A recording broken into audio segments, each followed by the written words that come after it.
Hallo, Servus und Grüß Gott, wie die Wiener zu sagen pflegen. Ein paar von euch haben es vielleicht schon in meinem letzten Post gelesen. Mich hat es nach Wien verschlagen. Ich werde die nächsten 5 Monate immer mal wieder einige Wochen hier in Wien sein. Und das ist auch der Grund, warum in den letzten paar Wochen samstags nicht immer Popcover kam. Es hat ein bisschen gedauert, bis ich hier eine Orgel gefunden habe, an der ich aufnehmen kann und darf. Und ich kann aber euch sagen, es freut mich wirklich sehr, das mitzuteilen, dass ich endlich fündig geworden bin. Die reformierte Stadtkirche hier in Wien hat sich meine Videos angeschaut, hat sich mein Anliegen angehört und findet mein Projekt hier auf YouTube klasse und sie wollen mich gerne unterstützen. Das heißt, ich darf an der Orgel der reformierten Stadtkirche aufnehmen und darf euch meine Musik auf dieser tollen Golini-Orgel in den nächsten Videos zeigen. Dafür ein ganz großer Dank an die reformierte Stadtkirche und ihr könnt gespannt sein, es geht direkt morgen los mit dem ersten Popcover und dann wird es die nächsten Wochen und Monate immer wieder verschiedene Videos, Trios, Cover und noch andere Dinge dazu geben. Freut euch drauf. Und vielleicht wird es ja sogar noch ein paar mehr Orgeln hier aus Wien zu sehen und zu hören geben. Ich bin auf jeden Fall noch mit ein paar weiteren Kirchengemeinden im Gespräch und es würde mich sehr freuen, wenn sich noch ein paar diesem Projekt hier anschließen und ich euch noch einen Einblick in die ein oder andere Kirche hier in Wien zeigen kann. Weil tolle Instrumente stehen hier wirklich an jeder Ecke. Also, seid gespannt, was da noch so kommen wird. Und wenn ihr Infos aus erster Hand haben möchtet und meine Zeit hier in Wien ein bisschen miterleben wollt, dann schaut doch mal auf Instagram bei mir nach und folgt mir dort. Dort werdet ihr dann alle Neuigkeiten direkt als Erste erfahren. Und natürlich haben mich in den letzten Wochen auch viele Liedwünsche von euch erreicht. Ich weiß, die konnte ich jetzt nicht umsetzen und aufgrund von den verschiedenen Aufnahmeorten, die ich jetzt in den Monaten habe, da ich jetzt zwischendrin auch immer wieder in der Heimat bin, ist es auch gerade etwas komplizierter, immer alle Liedwünsche zu erfüllen. Deswegen seht es mir bitte nach, dass ich euch noch nicht sagen kann, was und wie viel ich davon erfüllen kann. Aber ich kann euch versichern, ich sammle alle Wünsche auf meiner großen Wunschliste und hoffentlich irgendwann komme ich mal dazu, möglichst viele von diesen abzuarbeiten. Im letzten Post habe ich ja schon angekündigt, dass ich mit euch gerne ein Q&A machen möchte und tatsächlich haben mich auch einige Fragen von euch erreicht, auf die ich jetzt gleich näher eingehen möchte. Falls ihr aber noch weitere Fragen habt oder es allgemein Dinge gibt, die euch zu mir persönlich, zur Orgel im Allgemeinen oder zu meinem Orgelspiel im Speziellen interessieren, dann schreibt sie mir gerne in die Kommentare. Ich denke, wir werden auch öfter mal so ein kleines Q&A machen und dann werde ich im nächsten darauf eingehen. Fangen wir also mal direkt mit der ersten Frage an und zwar kommt die von Cologne 001 und zwar ist das die Frage, wie kam es dazu, dass du das Orgelspielen gelernt hast? Das ist eine lustige Geschichte. Man muss dazu wissen, in meiner Heimatgemeinde, meine Vorgängerin hat quasi nie gefehlt. Also die tüchtigste Organistin und Arbeitnehmerin, die man sich vorstellen kann. Und dann gab es aber tatsächlich eines Tages den Fall, dass sie einmal krankheitsbedingt oder terminbedingt wirklich an einem Sonntag ausgefallen ist. Zu dem Zeitpunkt war ich schon im Studium, das war jetzt so vor 7,5 Jahren vielleicht so in dem Dreh. Und ich war damals schon in unserer Kirche sehr aktiv, ehrenamtlich beim Kindergottesdienst tätig.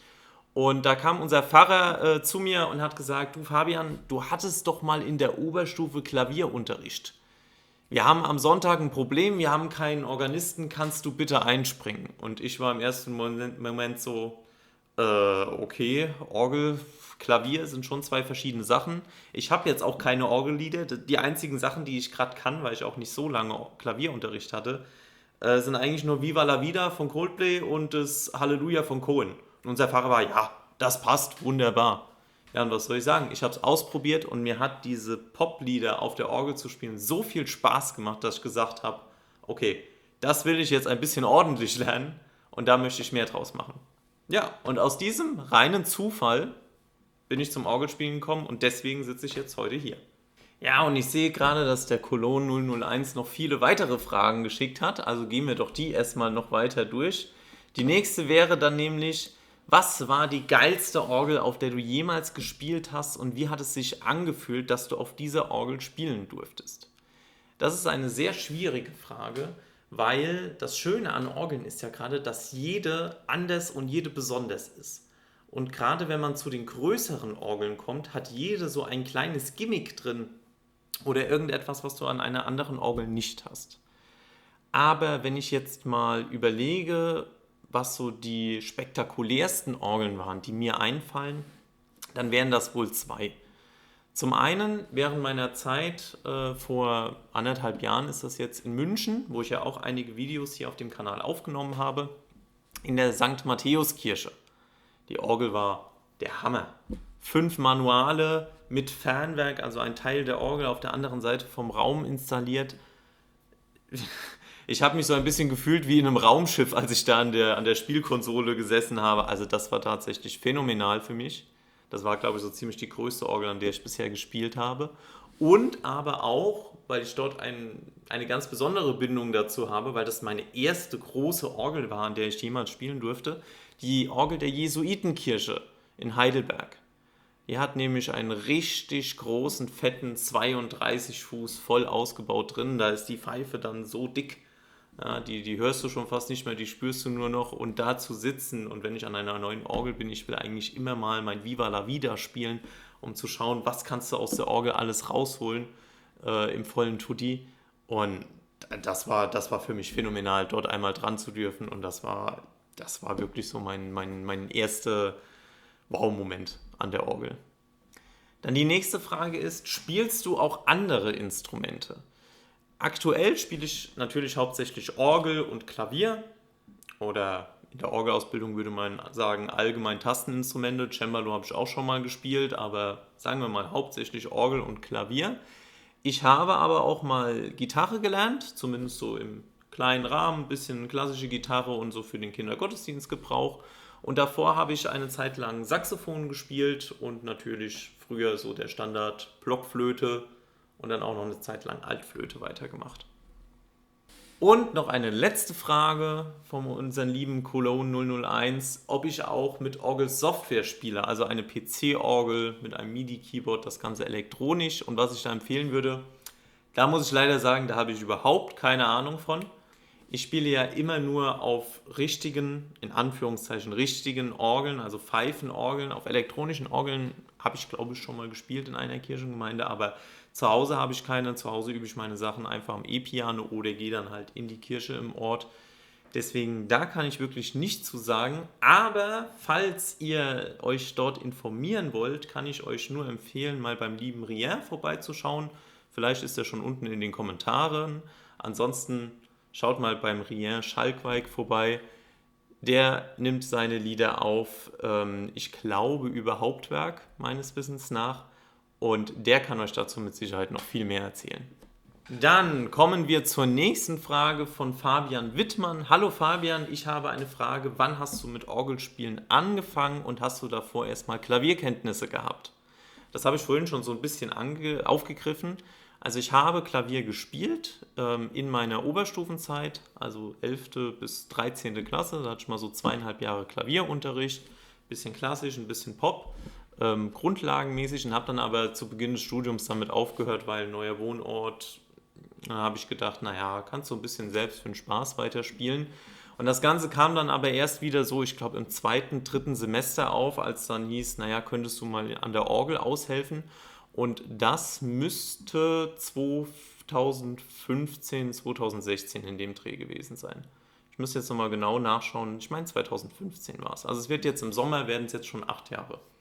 So, und die letzte, aber wohl komplexeste Frage von Mr. Toastbrot. Was war dein kuriosestes Erlebnis als Organist im Gottesdienst? Da habe ich jetzt lange drüber nachgedacht, weil je länger man Organist ist, umso mehr kuriose Szenen sammeln sich an. Meistens vor allem irgendwelche Fails, Probleme, Dinge, die nicht so gelaufen sind, wie man gedacht hat. Noten, die plötzlich nicht da sind. Ein Klassiker ist auch, dass bei der Orgel Sachen kaputt gehen oder nicht so funktionieren, wie sie sollen. Da könnte ich euch wirklich lange Geschichten drüber erzählen. Vielleicht können wir daraus auch mal ein Special machen. Wenn euch das interessiert, schreibt es mir gerne in die Kommentare. Über Dinge wie, dass mitten in der Predigt plötzlich eine Pfeife anfängt zu summen, egal was man macht. Oder ein anderes Highlight von mir, dass man zur Hochzeit den Pachelbel-Kanon in D spielen soll und dann an die Orgel kommt und gesagt bekommt, ja, dass alle D-Tasten im Pedal leider kaputt sind. Ja, solche Specials hat man häufiger, gerade bei Hochzeiten. Da erlebt man die interessantesten Wünsche und Ideen. Brautpaare, die vergessen einzuziehen, Brautpaare, die noch nicht da sind, Pfarrer, die nicht da sind, Liederwünsche, die sehr interessant sind. Also mein Highlight ist immer noch das Brautpaar, das auf Star Wars eingezogen ist, weil sie sich nicht einigen konnten. Aber ich glaube, ja, oder dass man auch aus Versehen mal die Kirchenglocken während dem Üben anstellt. Also da gibt es viele Geschichten, aber ich glaube, das Kurioseste, was mir als Organist bisher passiert ist, das dürfte jetzt so 2 Jahre her sein, das war in der Corona-Zeit. Da bin ich angeschrieben worden von einer Pfarrerin, die ich bis dahin nicht kannte. Mittlerweile haben wir einen guten Kontakt. Ich war schon öfter bei denen, habe dann einen Gottesdienst mal vertreten oder auch schon mal ein Konzert gespielt. Liebe Grüße gehen raus an die liebe Sandra. Und da hat mich eine E-Mail erreicht, dass sie meinen Kontakt von einem Kollegen hätte und dass sie für die Konfirmation noch dringend jemanden bräuchten, der den Gottesdienst begleitet. Und ich habe natürlich gesagt, klar, mache ich sehr gerne, für Konfirmation sowieso immer. Ich habe an dem Tag nichts vor, können wir nochmal kurz vorher sprechen, kriegen wir hin. Und das war so vielleicht so 2 Monate vor der Konfirmation.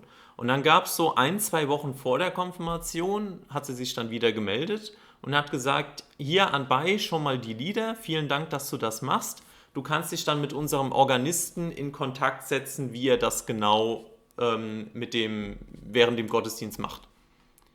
Und ich war in dem Moment so, Moment, wie, ich soll mich mit dem Organisten in Kontakt setzen? Ich dachte, ich bin der Organist. Also wie ist das denn jetzt gemeint? Dann kam als Antwort zurück, ach so, oh, da habe ich was falsch verstanden. Ich dachte, du begleitest den Gottesdienst als Sänger.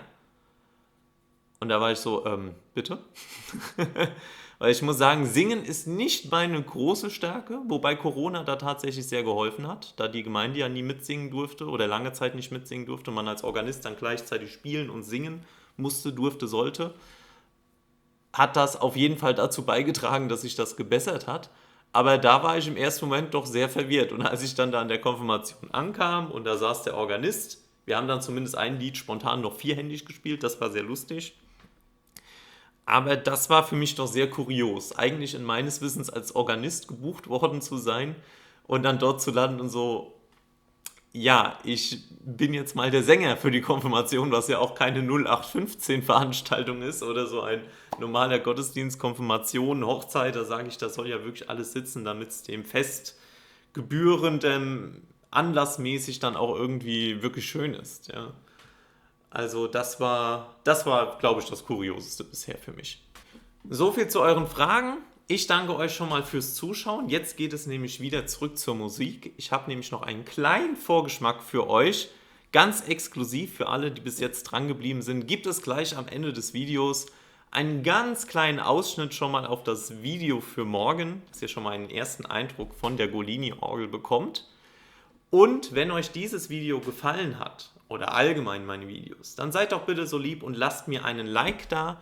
Und falls ihr mich persönlich unterstützen wollt, schaut auch gerne mal bei mir auf Patreon vorbei für exklusive Einblicke in meinen Gottesdienstspiel an der Orgel oder auch exklusive Videos. Schaut da gerne vorbei. Und wenn ihr den guten Zweck dieses Kanals unterstützen wollt, dann werdet doch vielleicht Mitglieder des Kanals hier auf YouTube. Ihr wisst ja, dass die ganzen Gewinne aus den Werbeeinnahmen hier von YouTube von mir immer einmal im Quartal an einen guten Zweck gespendet werden. Und die ersten Einnahmen sind ja jetzt schon wieder angelaufen.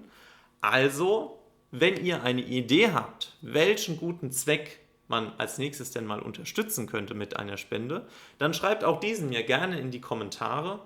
Ich möchte eigentlich immer ganz gerne versuchen, etwas Kleines damit zu unterstützen.